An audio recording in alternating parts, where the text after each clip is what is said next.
कुत्सितवाद, वाचो वेगम, वाणी के वेग को शासन में लीजिए, और मनशा, मनोवेगम, मन का वेग आता है। ये देखूं, ये भोगूं, आदि आदि संकल्प विकल्प, इसके वेग को सह जाओ। कुछ नहीं बोलना, सहने का मतलब होता है कुछ नहीं बोलना। मन कह रहा मुझे ऐसा करना है, मुझे ऐसा करना है, मुझे ऐसा, कुछ नहीं बोलना। कुछ भी उसकी जलन जो हो रही है किसी से नहीं कहना, शांत गंभीर, खत्म। पर उपासक क्या करता है, जो कच्चा उपासक है, नहीं नहीं अब मेरे मन में आ रही, मेरे मन में जलन हो रही, मुझे ऐसा करना है, मुझे ऐसा नहीं। शांत, ना बोलना है जो मन में आ रहा है, ना उसकी जलन पर ध्यान देना है, अपने मंत्र नाम उपासना कर्तव्य में लगे रहो, शांत हो जाएगा। इसके शांत करने की युक्ति है, इसे मतलब मत रखो। जैसे एक पागल आदमी रोड में खड़े तुम्हारे ऊपर कंकड़ फेंके, थूके, गाली दे, तो अपने लोग क्षमा भाव से कि वो पागल है, ऐसे मन अभी पागल है, इसके निर्णय पे ना हो। ये क्षण क्षण में बदल, इसको भजन से मतलब नहीं है, इसको क्षण क्षण में नवीन नवीन प्रपंच चाहिए। ये मनशा वेगम, मनोवेगम, इसका स्वरूप यही है, यही बंधन और मोक्ष का कारण है। ये क्षण क्षण में प्रपंच चाहता है। 5 ज्ञानेंद्रियों के द्वारा ये जाल रचा करता है जीव को फंसाने का। जहां हो, जैसी परिस्थिति में हो, बहुत अच्छी परिस्थिति भगवान ने दी, उसी परिस्थिति में भजन कर ले जाओ।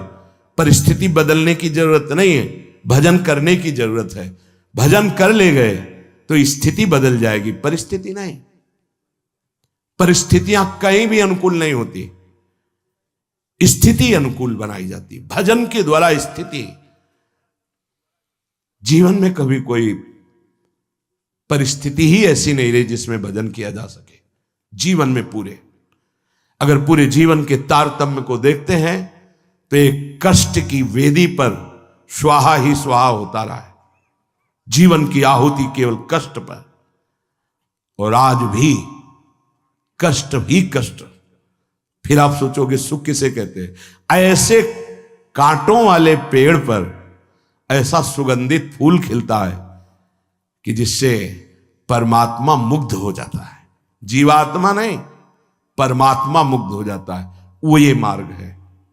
उस सुमन को लेकर वो अपने श्रृंगार में लगा लेते हैं। सुमन, सुंदर मन, ये कांटों पे खिलता है। जैसे गुलाब का फूल कांटों पे नहीं खिलता, हाँ ये कांटे हैं। हर द्वंद की पीड़ा को सहता हुआ जब उपासक आगे बढ़ता है तब सुमन खिलता है। उस सुमन को प्रियाजू अपने केश पास पे धारण करती है। उस सुमन को प्रियाजू अपने कर कमल में लेती है। अगर आप सहना नहीं सीखे, मांगे बनी रही हृदय की, ऐसा हो तो भजन हो सकता है, ऐसा हो तो भजन, तो लिख लो आप। मन बहुत चंचल है, इसको हर समय नवम नवम नवम, जहां जैसी परिस्थिति उसी में भजन करके निकल चलो। गृहस्थ में हो, विरक्त में हो, गांव में हो, शहर में हो, जहां जैसी परिस्थिति, परिस्थिति बदलने की कोशिश मत करो, स्थिति बदलने की कोशिश करो। जिनको लगता है परिस्थिति बदल जाएगी तो भजन होने लगेगा, नहीं। भजन होने लगेगा तो किसी भी परिस्थिति में भजन होने लगेगा। भजन नहीं तो किसी भी परिस्थिति में नहीं होगा, पक्का समझ लीजिए। इसलिए मनोवेगम, ये जो मन का वेग आ रहा है, इसको आप सहना सीखो और प्रियाजू पर भरोसा रखो। उनको जैसी परिस्थिति देनी होगी दे देंगी ना, भरोसा रखो। अगर मांग मुख से निकाल दी तो अधूरापन साबित हो जाएगा कि हमको ये खाना पीना, ये हमको पहनना, ये ऐसी परिस्थिति, ये ऐसी छोड़ दो।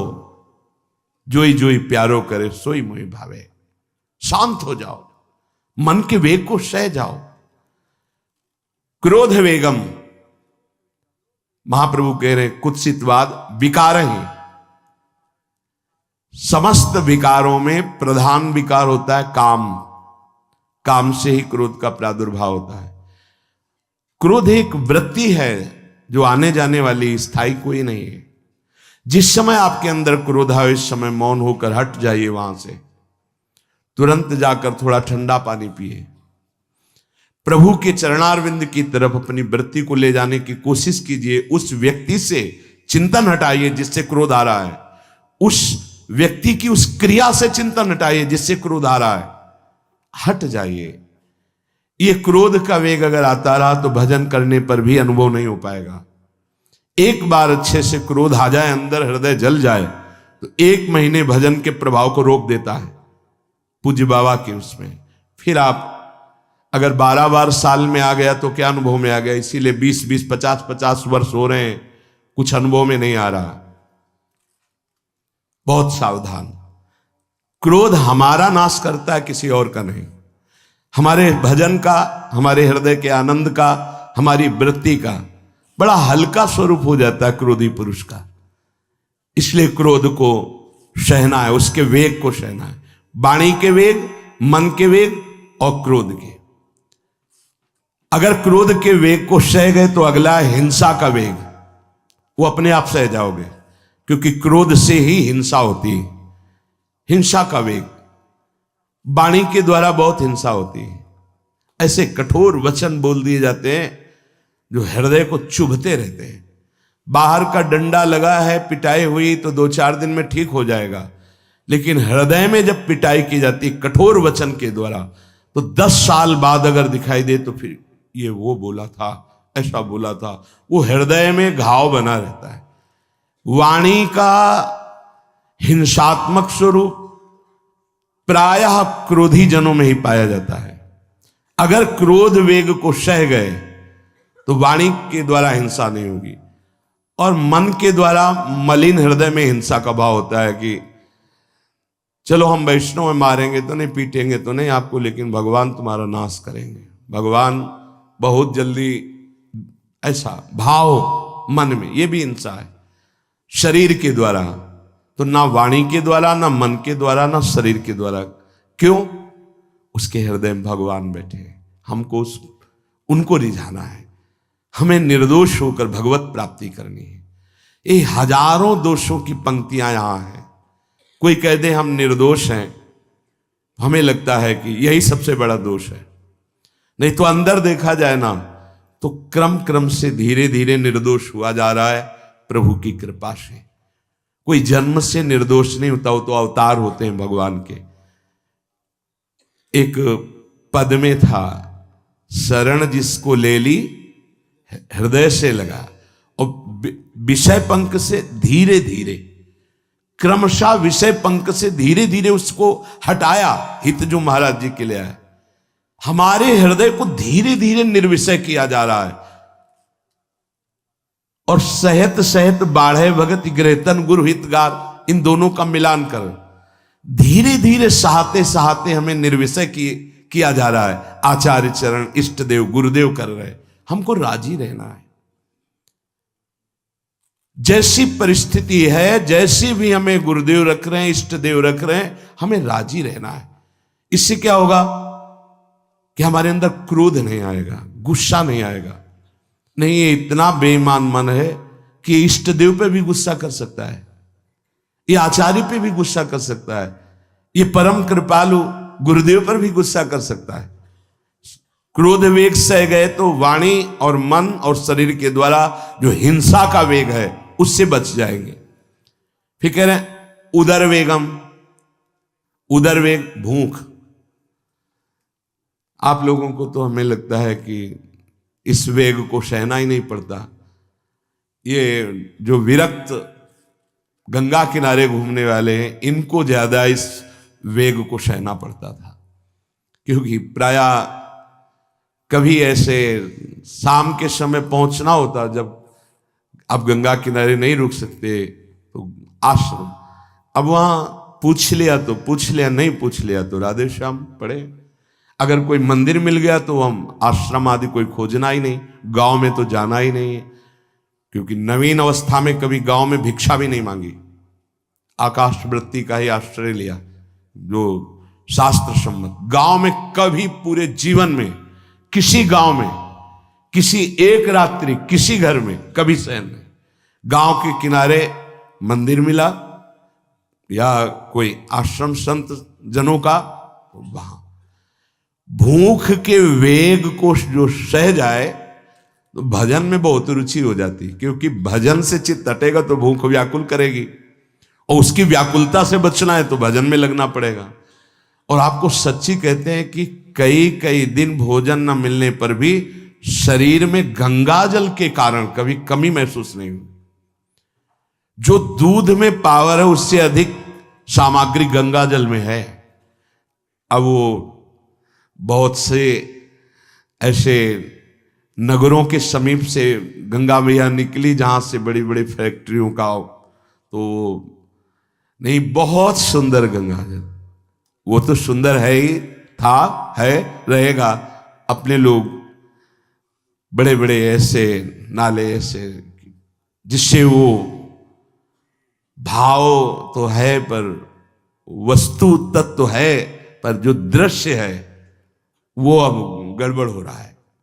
ऐसे यही बड़ा नाला गिर रहा है सामने जाके, अब वहां ऐसे रज लेके ऐसे लगाओ तो दुर्गंध युक्त निकलेगी, क्योंकि वो ऐसे देखो तो ऐसे पदार्थ बहते नजर आ रहे कि अब ये दुर्भाग्य ही है समय का कि परम पावन गंगा यमुना जैसी नदियां जहां स्नान आचमन और भरपेट जल पीकर परम पवित्र और भगवदानंद में डूबा जाता था, वो भी सौभाग्य छिन रहा है। तो अगर सब सुविधा है तो भी हफ्ते 10 दिन में एक बार इस वेग को सहना तो सीखे। कस के भूख लगे और आज नहीं पाएंगे।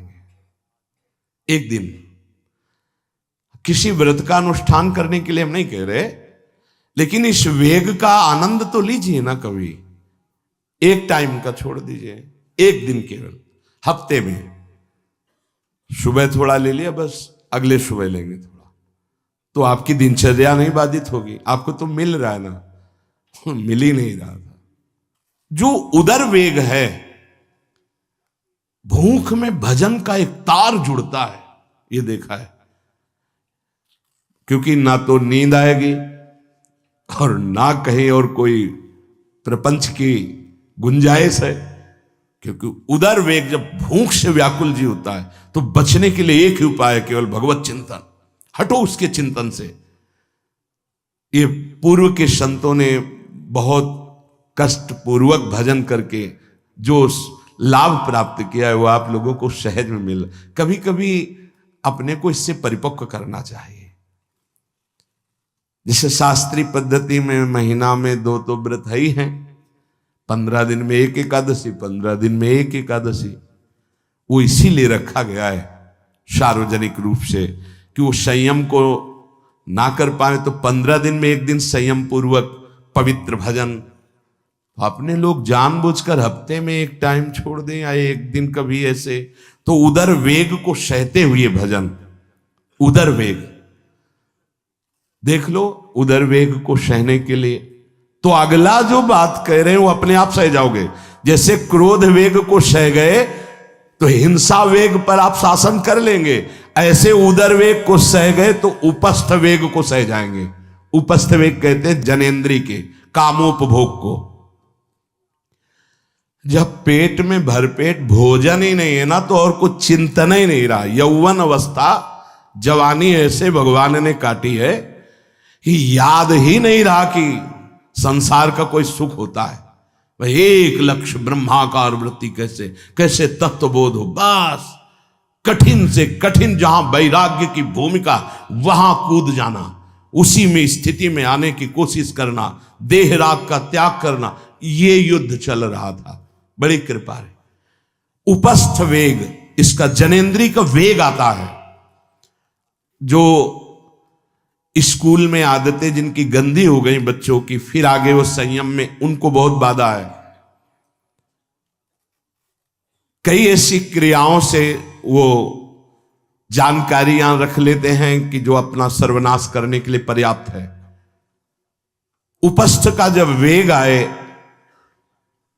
तो सहने की सामर्थ्य उसी की आएगी जो उदर वेग को सह जाता है। पक्का।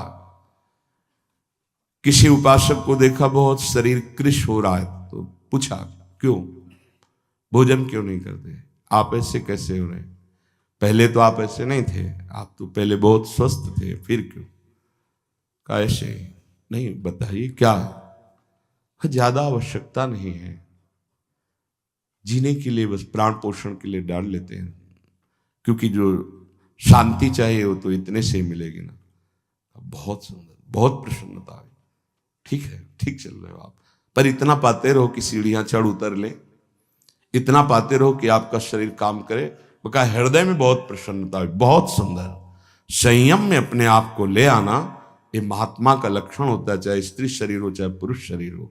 धन्याति धन्य, आप अपने आप को कस दीजिए, यही तो राग त्यागना ही। जो जवानी में अपने आप को जला दिया वो बुढ़ापे में चमकता है, ध्यान रखना। जो जवानी में उद्दंडता में समय व्यतीत किया वो बुढ़ापे में गंधाता है, ये भी ध्यान रखना। गंधाता वो अंदर जो दुर्गंध के पौधे थे ना, वो सब दुर्गंध फैलाते हैं।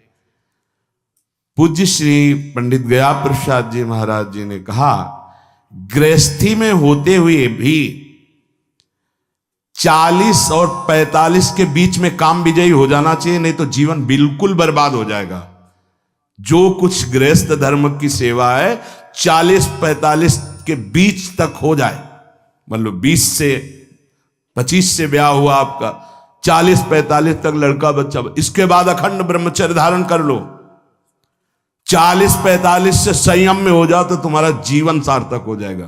पूज्य पंडित गया प्रसाद जी महाराज, बहुत जरूरी है उपस्थ जनेन्द्री के वेग को सहना। पर हर वेग अपने आप में बहुत कठिन है, पर एक दूसरे से इसका तारतम्य है। यदि उदर वेग रसेंद्री को आप शासन में ले लिए तो जनेन्द्री को आप शासन में ले लेंगे, और अगर रसेंद्री को शासन में ले लिया तो जनेन्द्री को शासन में ले सके असंभव, पक्का। और जनेन्द्री रसेंद्री के सब खिलवाड़ चल रहे, तो परमार्थ और भगवत प्रेम प्राप्ति तो सब अभ्यास जिनका भगवदाकार हो गया है, वो विषयान ग्रहणंत मुंचंत हुआ। जब इंद्रियों पर शासन बाबा ने अपने किया तो 24 घंटे में एक कवल पाते थे, एक कवल, आश्चर्य होता है। ऐसे सामने दाल रोटी सान ली गई और एक कवल जितना, बाबा सिद्धासन पद्मासन का से।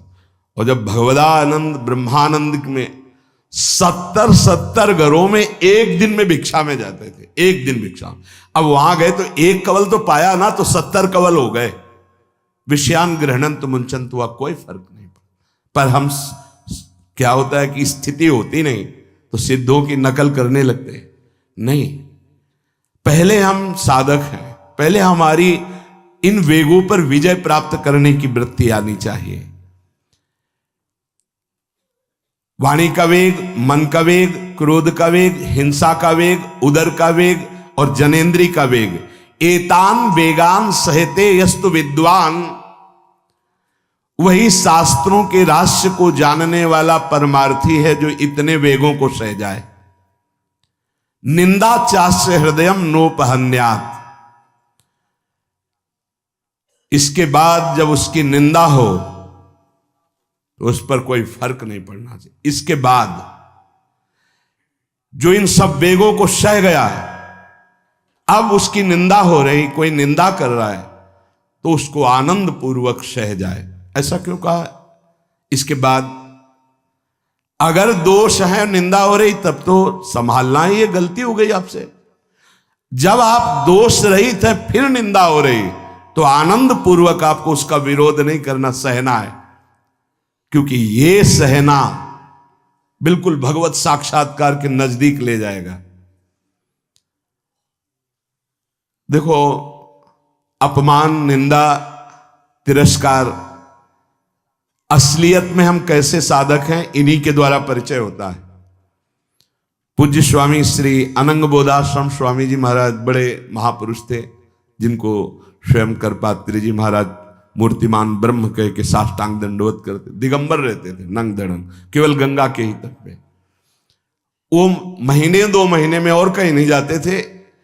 एक बड़े वकील साहब थे, वो भिक्षुकों को रोटी दाल ऐसे रोज बंटवाते थे, उनकी पंक्ति में लगने जाते थे। महीने 2 महीने में एक बार पंक्ति में लगते थे जाके, नंग धड़ंग अवधूत वेश जटाएं, और जरूर ऐसी चेष्टा करते थे जिससे उनको धक्का मुक्की लगा दी जाए। तो एक दिन गए, लाइन में खड़े हुए, फिर 2 लोगों को क्रॉस करके आगे लाइन में, फिर आगे लाइन, तो जो नौकर डंडा लिए खड़े थे उन्होंने कहा तुम्हें बार बार मना किया, 1-2 डंडे लगे, फिर आगे जाके खड़े हो, तो धक्का मारा, पीछे किया। और ऐसा ये महीने 2 महीने में वहां सहने जाते थे। अचानक उस दिन वकील निकले, उन्होंने देखा अरे स्वामी अनंगबोधास, पता है तुम्हें कौन? साष्टांग दंड, उस दिन से जाना बंद कर दिया।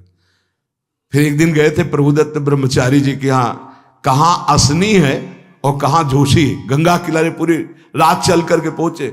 2 बजे आवाज लगाई, ब्रह्मचारी, स्वामी जी उतरे नीचे, साष्टांग दंड बैठे। उनका स्वामी जी 2 बजे रात, बोले हाँ ऐसे मन आया आगे, कुछ खाओगे पियाओगे? स्वामी जी, और वो भी परमहंस ब्रह्मचारी जी, बहुत संयमी महापुरुष प्रभुदत्त ब्रह्मचारी। टीन में कुछ आटा रखा, तो बोले स्वामी जी कहो तो रोटी बना दे। बोले हाँ बनाओ। रोटी और नमक ऐसे पाए, जितना टीन में आटा था सब पागल, जो 2-4 किलो जो भी। तो बोले स्वामी जी आटा तो खत्म हो गया। बोले हाँ, भोजन का स्वाद तो साधु ही जानता है। फिर उठे, झूसी से असनी फिर पैदल। हे संतों की मौत, अपमान, तिरस्कार, क्षुधा, हर वेग, ये हमारी कसौटी है। परमार्थ का पथिक चाहे जिस मार्ग का हो।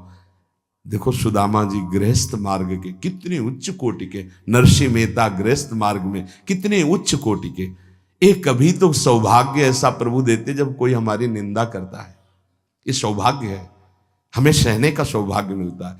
कभी तो कोई अपमान करता है जब, तो भगवान से प्रेरित होकर वो सौभाग्य मिलता है। ये साधक को उस समय चिड़चिड़ा नहीं होना चाहिए, उस समय मुस्कुराना चाहिए कि आज मेरी स्थिति का थर्मामीटर डाला जा रहा है, कैसे हो, नहीं आनंदित है।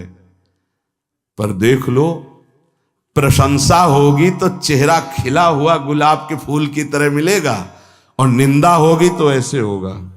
ऐसा नहीं होना चाहिए। नहीं करत जे अनसहन निंदक, तीनों पे अनुग्रह कियो। इसीलिए पूज्य बाबा कह रहे कि इसके बावजूद, अर्थात समस्त वेगों को सहन करने के बावजूद तुम्हारी जब निंदा हो और उसको सह जाओ, तब तुम परमार्थ के शूरवीर योद्धा कहे जाओगे। विपत्ति में सब साथ छोड़ देते हैं तो हृदय के भी साथी साथ छोड़ते हैं, ध्यान रखना।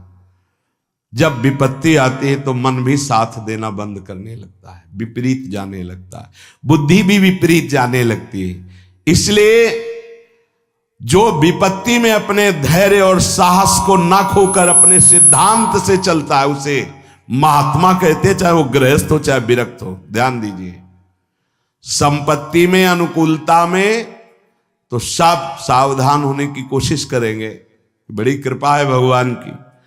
यहां कहने विपत्ति में सब साथ छोड़ते हैं, ये जीवन में देखा है। विपत्ति में ना तो बाहरी कोई साथ देता है और ना मन साथ देता है, उस समय भजन साथ देता है, भजन। विपत्ति में हृदय को जो दृढ़ रखे, धैर्यवान और साहस बिल्कुल ना गिरने पावे, आगे बढ़ो, नाम जब तुम्हारा भजन वैसे ही चलना चाहिए, तब समझना चाहिए कि हमारी साधना परिपक्व।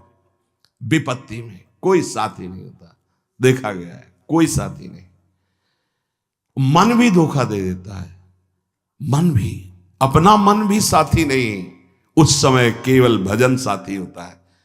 तभी विपत्ति को कुंती जी ने मांगा, क्योंकि उस समय एक ही साथी होता है, हरि बस। संपत्ति में तो बहुत साथी मिल जाएंगे, अब तो साथी ही साथी हैं, जिधर देखो उधर साथी हैं। और उस समय तो जिधर देखो उधर केवल हरि है, दूसरा कोई है नहीं। ये बड़ा सुख मिलता है जब तिरस्कार और विपत्ति एक साथ होती है, तो सीधे प्रभु से फोन में बात होती, सीधे प्रभु होते हैं कि आपके सिवा को। इसीलिए बहुत प्रवीण है कुंती माता, इसीलिए कहा कि मुझे विपत्ति दीजिए जो हर कदम में आपका स्मरण कराती है। अच्छा, प्रभु जब कृपा करते हैं तो ऐसी विपत्ति देते हैं कि अंतिम श्वास तक वो बनी ही रहती है, अंतिम श्वास तक बनी रहती है। हर कदम पर जैसे गार्ड रखा जाता है ना, सावधान, यहां से ऐसे ऐसे ऐसे हर समय विपत्ति महारानी सावधान, तुम्हारा जीवन कभी भी नष्ट हो सकता है, किसी भी क्षण नष्ट हो सकता है, इसलिए हर समय लक्ष्य पे रखो अपनी दृष्टि, प्रिया प्रीतम पे। ये कृपा होती। तो उपासक को जब विपत्ति मिले, सब साथ छोड़ दें, मन भी ना लगे, तब धैर्य और साहस दोनों को सुरक्षित रखते हुए साधना में समय आया है, परीक्षा आई है, फेल मत हो, धैर्य पूर्वक डटे रहो, निकल जाएगा। ये तूफान है, मन का तूफान है, माया का तूफान, निकल जाएगा, आगे बढ़ो। अगर भूल गए तो इससे बड़ी कोई हानि नहीं होगी, ध्यान देना। साहानिस्तन महच्छिद्रम सा चांद्र जड़ मूढ़ता यन्मुहूर्तम क्षणार्धम वा वासुदेवम न चिंतयेत। अये उपासक, वो मुहूर्त, वो आधा क्षण जिसमें आप अपने प्रभु को भूल गए, किसी भी प्रकार से अपमान को देखकर, निंदा को सुनकर, विपत्ति के चक, सबसे बड़ी हानि हो जाएगी। आधे क्षण के लिए भी प्रभु को नहीं भूलना। सबसे बड़ी त्रुटि अंधापन, जड़ता, मूर्खता होगी कि उपासक निंदा सुनकर अपमान की परिस्थिति में या विपत्ति में अपने प्रभु को भूल जाए। नहीं, एक क्षण के लिए भी नहीं, ना संपत्ति में भूलेंगे और ना विपत्ति में भूलेंगे। जो उपासक है वो ममता शून्य होता है, इसलिए उसका भजन नहीं रुक सकता। न शरीर पे ममता है, न किसी संबंधी पे ममता है, तो विपत्ति किस पे आएगी? इन शरीरों पर ही तो आती है। विपत्ति किस पे आएगी? संबंधों पर ही तो आएगी। तो उसका भजन क्यों नहीं रुकता? क्योंकि ममता शून्य है। इसीलिए इस ममता पर प्रहार गुरुदेव करते हैं, आचार्य शास्त्र करते हैं। ममता शून्य बनो, अपनी ममता केवल प्रियालाल से, तो भारी विपत्ति में भी हमारी ममता सुरक्षित श्यामा श्याम से, उनका चिंतन चलता है। एक एक कदम पर वो मुस्कुराते नजर आते हैं जब किसी का सहारा नहीं होता, किसी का भरोसा नहीं होता, कोई अपना नहीं होता है। ये जानबूझ करके किया जाता है, नहीं तो संसार में सबके कुछ न कुछ अपने होते हैं। संसार में कुछ न कुछ सपने होते हैं और कुछ अपने होते हैं। जानबूझकर सब सपने मिटाए जाते हैं और सब अपनेपन मिटाए जाते हैं। हमारा स्वप्न भी प्रभु होते, कल्पना, भावना, चाहत, गति, जो हमारे प्रभु होते हैं, और हमारा अपनापन भी प्रभु से होता है। अब व्यवहार में सब अपने हैं। अब देख लो, पहले एक बार अपनापन हटाया, ममता हटाई, प्रभु के चरणों में रखी, इसके बाद अब सबसे प्रभु भाव से नाते नेह राम के मने, अब कोई फर्क नहीं। पर अभी ममता से समता में नहीं पहुंचे, इसलिए ममता हटानी है। एक बार हटाओ, अपने शरीर से, अपने संबंध से, अपने इंद्रियों के भोगों से ममता हटाकर श्री जी के चरणों में। एक अहमता ममता ये जग में है दुखदाई, ये जब श्री जी की ओर लगे तो होत परम सुखदाई। उपासक को क्यों विघ्न नहीं पड़ता भजन में? क्योंकि उसकी कहीं ममता ही नहीं होती। अमुक पधार गए, वो तो मृत्यु लोक है, जाना ही है, राधा राधा राधा। बलराम ब्रजवासी बताते हैं कि उनके बगल में एक गृहस्थ भक्त थे, तो उनका पुत्र मथुरा गया तो एक्सीडेंट से पधार गया, और उनके 4 घंटे जप का नियम था, तो 2 घंटे हुए थे, वो जप रहे थे।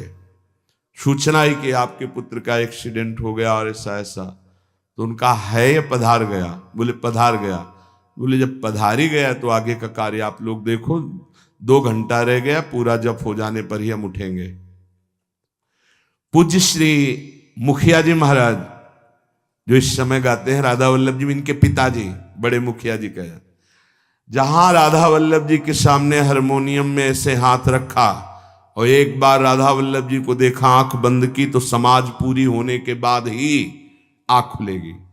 इतने में सूचना है कि आपके बड़े पुत्र को अग्नि के द्वारा ऐसा, तो शरीर पूरा हो गया। तो बस राधा वल्लभ जी की तरफ देखा, आंख मूंद ली, पूरी समाज करने के बाद ही उठे। क्यों? क्योंकि ममता शून्य है।